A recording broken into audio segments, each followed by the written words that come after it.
Nagbabala ang isang dating opisyal ng Malacanang sa matinding epekto ng Israel-Iran war sa Pilipinas mula sa taas presyo ng langis hanggang sa krisis sa kabuhayan.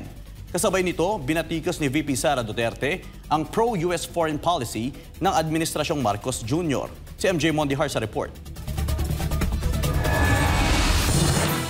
Tumitindi pang lalo ang gyera sa pagitan ng Israel at Iran sa gitnang silangan sa pagpasok ng Amerika sa eksena. Kamakailan, kinumpirma ni US President Donald Trump na binomba nila ang mga nuclear facility ng Iran. Para kay dating Press Secretary Trixie Cruz Angeles, ngayon pa lang ay dapat nang magkaroon ng malinaw na plano ang pamahalaan para sa posibleng epekto nito sa Pilipinas. Unang-unang maapektuhan ang presyo ng produktong petrolyo. Ngayong linggo, halos 5 pesos kada litro ang itataas sa presyo ng oil products. Kasunod nito, tiyak na tataas din ang presyo ng mga pangunahing bilihin at serbisyo dahil sa apektadong importasyon ng mga produkto.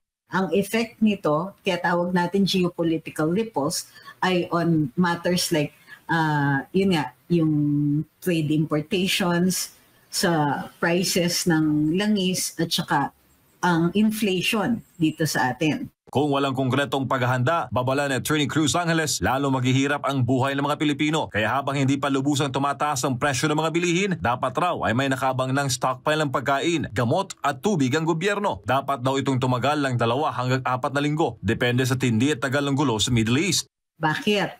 Kasi yung mga spikes in the increase in prices might affect our ability to keep buying. Git pa na dating opisyal, kailangan ding bawasan ng pamahalaan ang non-essential spending at dapat ihanda ang publiko sa work-from-home setups at mga skills training at magkaroon ng pulisiya para sa backyard farming upang matiyak na may sariling tanim na gulay ang bawat pamilya sakaling tumagal ang krisis.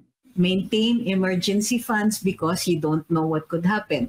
Posibleng kung lumala ang sitwasyon at tumagal ito, there might be uncertainty. Yung economic uncertainty could result in job losses. Sa kabilang banda, naniniwala si Attorney Cruz Angeles na may negatibong epekto rin sa ekonomiya ang labis sa pagkiling ni Pangulong Marcos Jr. sa Amerika na ngayon sumali na rin sa gyera. Binatikos naman ni VP Sara Duterte ang foreign policy ng administrasyon na tila lumilihis sa pagiging independent.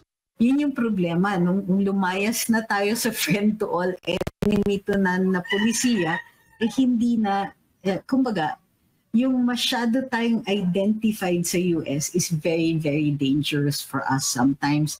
I do not understand why is our independent foreign policy lost in the discussions. Dapat niyan, kaibigan mo lahat. Huwag kang kumampi. Dahil hindi mo naman problema ang problema nila. Hindi mo naman away ang away nung isa. Para sa Diyos, sa Pilipinas kung mahal, MJ Mondihar, SM9 News.